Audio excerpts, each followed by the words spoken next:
And then you look at the documents emerging from the policy statements of the Institute of Medicine and their Food and Nutrition Board. And what literally has guided 2 decades of regulatory oversight there. The original, oh my gosh, written by Catherine Woteki. And you look at the wonderful regulatory oversight of Industries for Food Safety and the Director of Scientific Affairs for the Mars Corporation, Cathy Woteki. So it is with great pleasure that I am able to introduce to you perhaps the only person who will ever be qualified for this particular presentation. And on behalf of both university campuses, we are absolutely delighted and proud as can be to introduce the first John E. Kinsella Memorial Lecture for this, Cathy Woteki.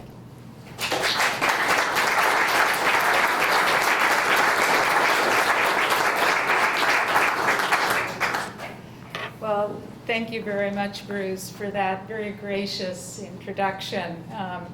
Ever since I learned about the invitation to give this lecture named in honor of my friend and colleague, John Kinsella, and I'll use the American pronunciation of his name, I've been thinking a lot about John and about what he might want to hear today. And so I structured my remarks around that thought. But this afternoon, I also, as I sat through the seminar, I was so pleased with the gift that the faculty at UC Dublin and UC Davis gave to me, the luxury of hearing about what your work currently is, and also about the vision that you have of how you can work together to further the interests of food and health. So I want to thank all of you for what has been a really stimulating afternoon and a lot of good ideas about the future. When I started thinking about John as I was preparing these remarks, I thought about how we shared a lot of interests. As all you know, John was a food chemist with interests in the biochemistry of fatty acids, particularly dairy fats. And my main field of expertise is human nutrition, and I've done some side trips into food safety over my career. So I've thought of that as kind of a continuing education in food safety. And like John, my interests broadened, and I learned a whole lot more about agriculture when I became a dean of agriculture. And we share also an Irish heritage, as you've heard about. We both received our graduate degrees from land-grant universities. So there's a lot that brought us together. When I first met John in 1990, he was on the Food and Nutrition Board of the National Academy of Sciences, and I was its executive director. He played a very active role in the work of the committee on so many different ways, but one committee in particular he spent a lot of time on, and that was one related to military nutrition research.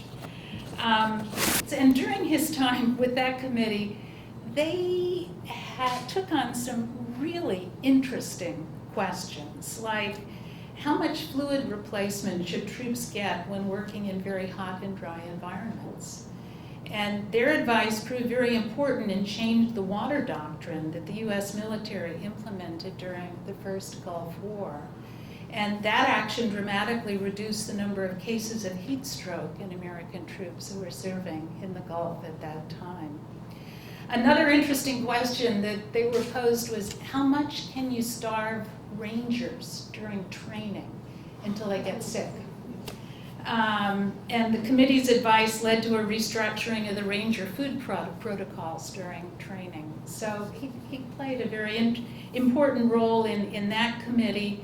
And he also made many contributions, not only to the Food and Nutrition Board, but to the Panel on Animal Health and Veterinary Medicine, and the Committee on Technological Options to Improve Nutritional Attributes of Animal Products.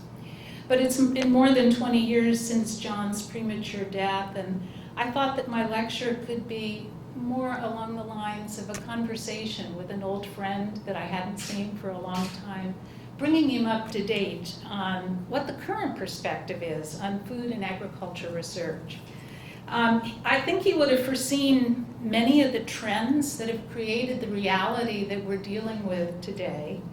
But there's also some surprises that I'd like to fill him in on. The globalized food system is certainly one of those recognizable trends, and the global food system that brings so many benefits also poses a whole lot of challenges, and that thought came out in the symposium this afternoon. The challenges include assuring food security, both domestic as well as internationally, and in the face of emerging diseases of crops and livestock, finite arable land, constraints on water, more severe weather, increased drought and fire risk, the global financial crisis from which we're slowly recovering, and a projection of global population growing to over 9 billion by mid-century, which would require us to double our agricultural production.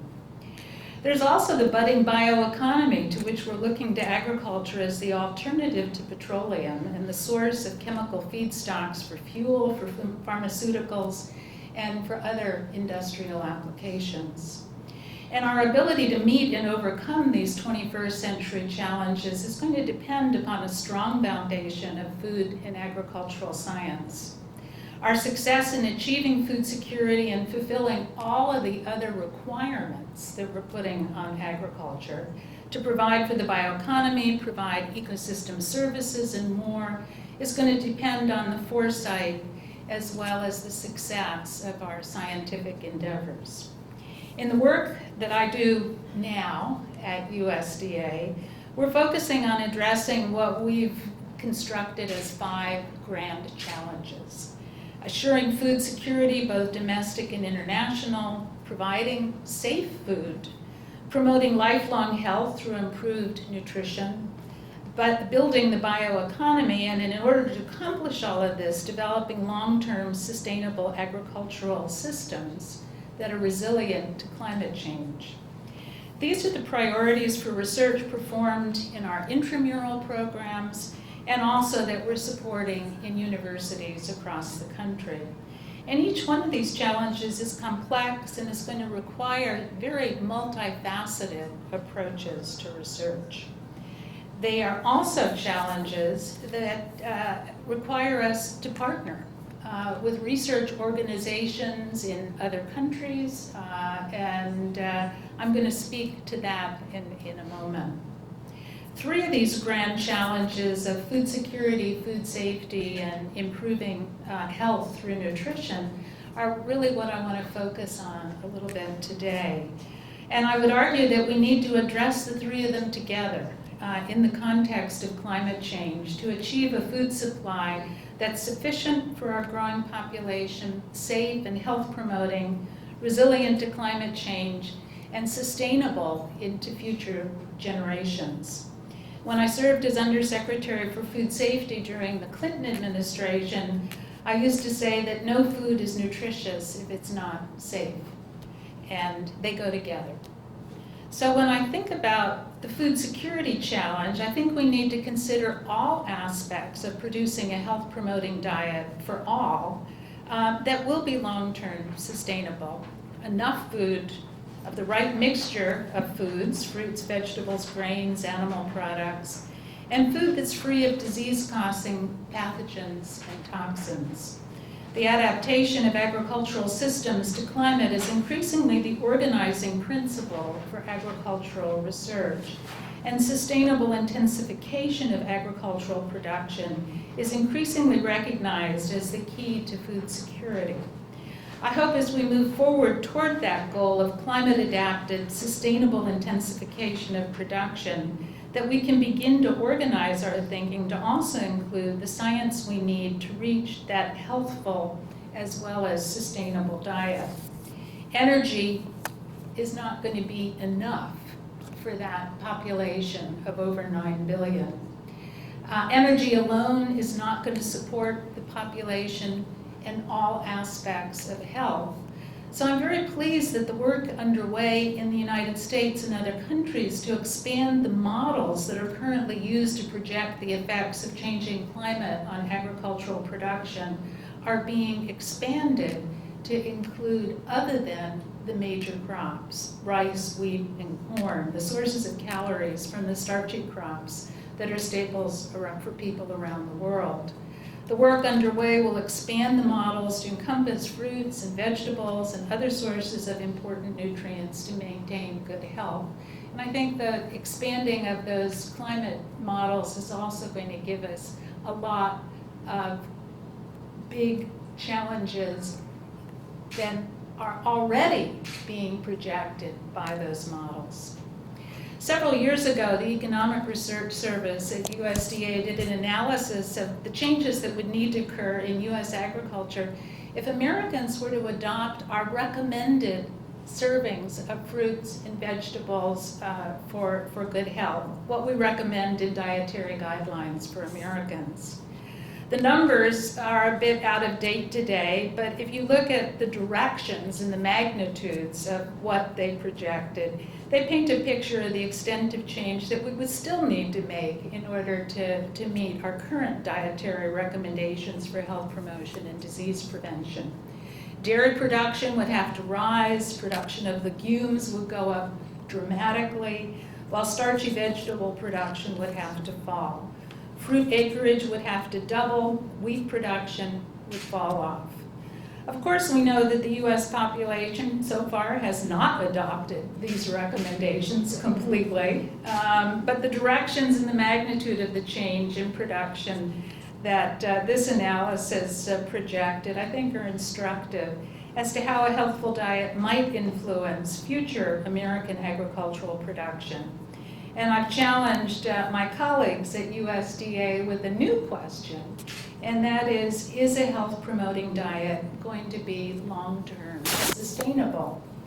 At the moment, I don't believe we have a simple answer to that question. And we know, for example, we need protein in our diets, a source of essential amino acids. We know that the amounts that are currently consumed in the United States is far more than is required for good health.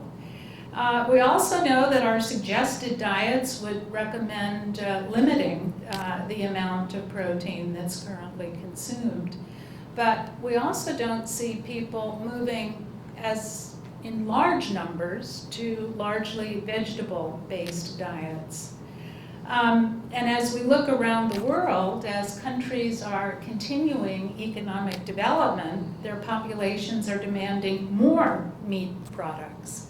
So I think we have a lot to learn about the social and the behavioral as well as the economic factors influencing dietary patterns and food choices for populations.